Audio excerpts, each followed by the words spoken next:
No one tells you this part. After revenue growth comes growth in responsibility, complexity, and weight. And if you're not prepared for that growth, then it feels like a big burden on your head, and it can feel worse before it gets better. And honestly, there are just not enough conversations about it. So if you're interested in this type of video, let's get into it.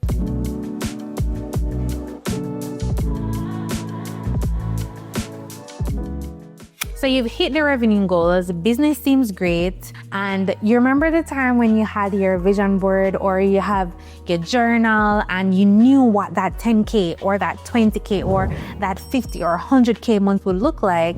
Well, you thought you did, but it doesn't look like being overwhelmed, being tired, being frustrated, and things keep on breaking. But I think one of the philosophies that I took from this entire experience, because I've been in so many businesses scaling, is that revenue ceilings, they expose leaks, right? So it always shows us the areas of our business that we need to tighten up on before it becomes an even bigger issue, or for us to kind of get back some sort of flexibility and freedom, because that's why you went into business. You never went into business so that you could be overwhelmed all the time. You went in because you were looking for freedom, you're looking for flexibility, for flow. And now you're chained to the laptop all day, especially for us who work in these remote companies, right? And we own these remote companies. For me, it happened when I had my social media agency. So in my past life, before I had an operations management agency, I had a social media agency, and it epically crashed me, if that's a word.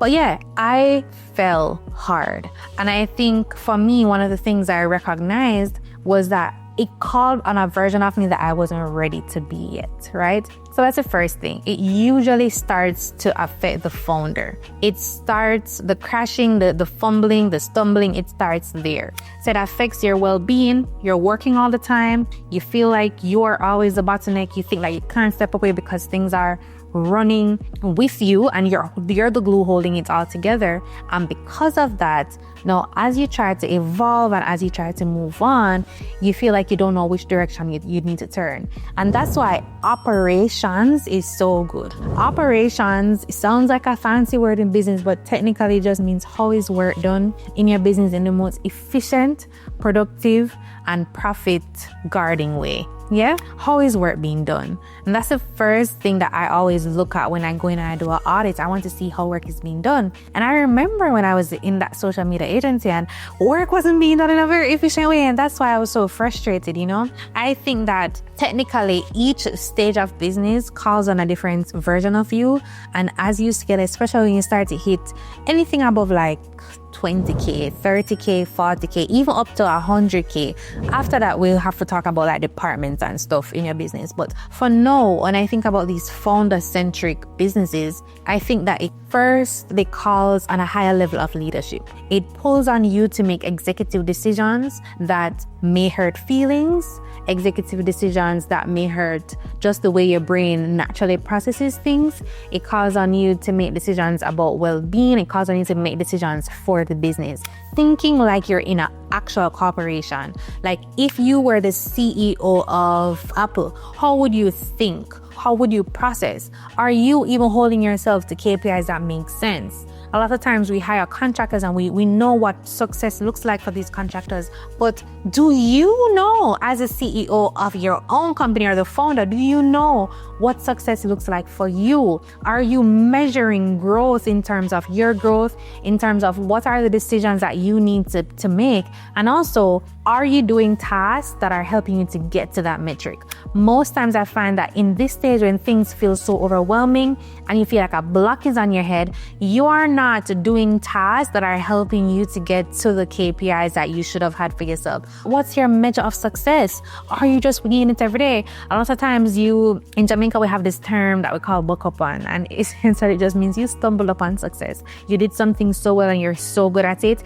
You're a coach and you're so damn good at it that you did what you needed to do. You got those one-on-ones and you got that coaching program in, and now you're working all the time. You're super overwhelmed and you're restricted because you're doing a lot of tasks currently that were not your tasks to begin with, okay?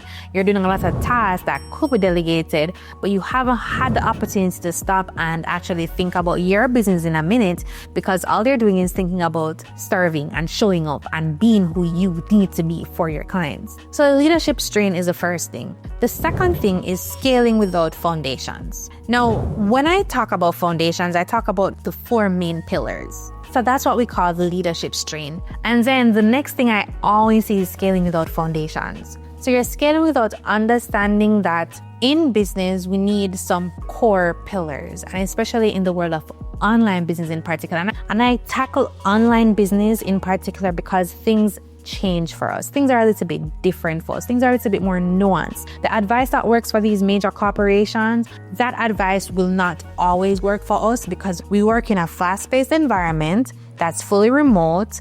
A lot of times we have global teams and we have global hiring potential. So the way we move and operate is just a tiny bit different. So when I think about foundations, I think about I first always think about how are you managing work, right?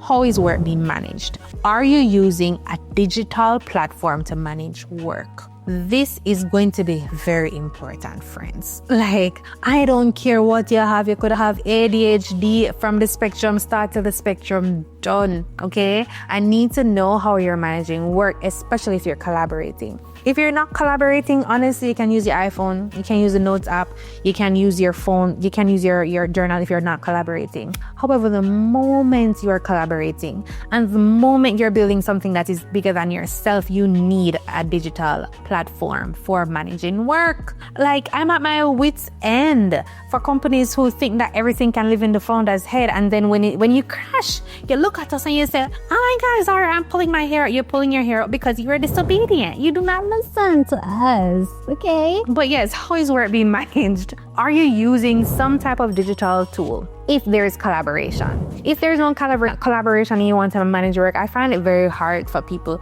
Like, if you're scaling anywhere past like 20, 30, even like 50K months, I feel like if you're scaling past that, you need some type of collaboration tool. However, your collaboration tool does not have to be complex. So you don't have to use ClickUp that I use. I love ClickUp. Big up to ClickUp. You should sponsor this video. Or you don't have to use Asana. You don't have to use Monday or Trello. But do you have full visibility of all that's happening in your company? Are you planning accordingly for the deadlines that you're trying to meet? And is everybody responsible? Is ownership very clear? And who's managing the projects? Right? So we have to think about that. And then we also have to think about actually auditing your tasks, right? So making a brain dump of all the things that you're currently doing. And from that brain dump, we're seeing what are the areas that I can delegate to people or delegate to AI in this day and age. And the things that I can delegate to people, how can I now create SOPs or not to-do lists, create SOPs or just documents that tell you what are the steps. That's all. SOPs are just operating procedures, just the way of doing things, right? So if I should document these things, what should that look like? You're like, Zara, I can't bother to document things. If you cannot bother to document things, just talk it through, drop it in G and say, hey, I just spoke about this on Loom. Here's how I normally do this. Create a SOP for me. Loom also has embedded SOPs. You can just record a Loom video and create a SOP at the same time. So there's so many little tools that you can use to actually make that better. And also want you to think about leadership strain. We spoke about how is work done. We also need to think about what are the tools that get us there. So I'm a very big proponent of the fact that a lot of us need to be more tool agnostic, which means that you should be able to understand that a lot of these tools and tech tools, they do the same thing. We need to understand the core principles of managing teams, managing projects, and then also using some of these tech tools for what you're trying to accomplish, right? We need to understand that these systems and the tech that we use actually helps to establish our systems. I must challenge you on this belief where a lot of people think that tech equals systems. And when I talk about systems, I'm talking about tech, but they're not the same. All of us have core sets of systems. And how I like to think about systems, especially in our online space, is that I think about it per offer, right? How am I helping my clients? What are my main offers? How does my client move from understanding who I am to being offboarded? What does that entire system look like? That's a very easy place to start, because then you can start documenting and you can start delegating from there. So after I finished doing offer 1, I do offer 2, offer 3, offer 4 for those of us who have many offers, right? And then I also think about admin. What are the things in my business that need the business to run day to day? I'm doing inbox, calendar management, I'm doing Google, I'm doing ClickUp, and I want to create and give the people the responsibility for getting those done, right? So we talk about systems, we talk about tech tools, stuff like that. So we leadership strain, tech tools, leadership strain, how work is done, and then we're also talking about systems. Another thing that always shows up: delegating, hiring, making sure that the right people are in the right seats, right? Making sure that the right people are in the right seats is going to be top priority. You don't just get to a point and you have this high pay where you're just, putting things all over the place. No, you need people who are aligned with their vision. And that's why for me, even though this comes a little later on in this conversation, your vision needs to be clear. And that's the overarching concept, right? If your operator, your marketer is as good as your visionary, right? And you have these key components. You're always going to have operations to think about, sales and marketing to think about, finance to think about, people to think about. And then if you're in the digital world, you're going to always still be thinking about making sure that, you're compliant and you have cybersecurity and stuff like that. But when you have all of those things to think about, you also need support, because there is no real money in doing everything yourself. And when I talk to people who say that they've been super successful, or when I'm in these companies that have scaled to 6-7 figures, they get there because they had the right people in the right seats. And, I don't remember which book this came from, but the term "to keep it stupid simple" is one of the terms that I keep at the back of my head all the time, because for me, simplicity does it. You don't want to get complex because somebody said that you should be complex. You don't want to get over the top because this is a funnel that you targeted from another person. But instead, you want to make sure that because your vision is clear, you're using that vision and you're directing the right, you're giving the people the right instructions, or you're giving your AI tools the right instructions, because now we have AI agents who are replacing a lot of the roles that we're hiring for. And because we have AI agents, we can cut down on how work is done, we can save a lot of time, we can save a lot of money. However, that AI agent is as good as your vision. So what are the real questions that you need to make when growth seems like it's making things harder? It's really a founder shift. It's a shift in thought, a shift in mentality, a shift that you have to make from becoming the deliverer of the business offer to the deliverer of the business. A lot of your investments are no longer going to be investments to the consumer, because you have mastered that already, and you have built frameworks, you have built workflows, you have built processes, you have trademarked IP. It's now about how are you going to invest in your systems, how are you going to invest in your team, how are you going to invest in overall oversight, and because it's from that perspective. So here are some of the things you should ask yourself. What does this business require now? What am I still doing out of habit, not necessity? And where am I the system instead of owning one? What growth looks like after revenue increases is something that's going to be intricately designed to you.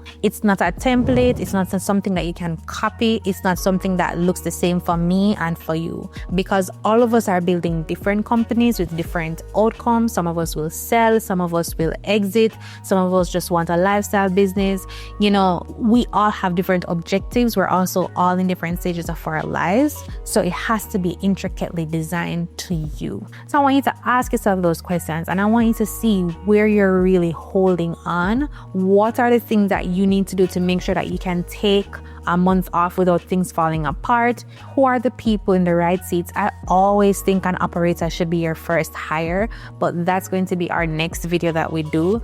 But I always think having an integrator, especially if you're a visionary, is going to be the way to go if that's the only person you hire right away, because that person will help you to take your desires, your dreams, your passions from level 1 all the way to level 3, 4, and then, that can turn over as the years go on. If your business feels heavier after revenue growth, it really doesn't mean that you failed. It simply means that you've outgrown the version of business. What it simply means is that you've outgrown the version of business that got you here and the version of leadership that got you here. And in this period, it's up to you to challenge that, because this phase isn't about hustling harder, working harder, getting better. It's about intentional design. This is a part of your life where you build something that can hold the growth that you're asking for, because you're putting these things on your vision board, you're dreaming up these things, you are doing the work, you're doing the thing to get there.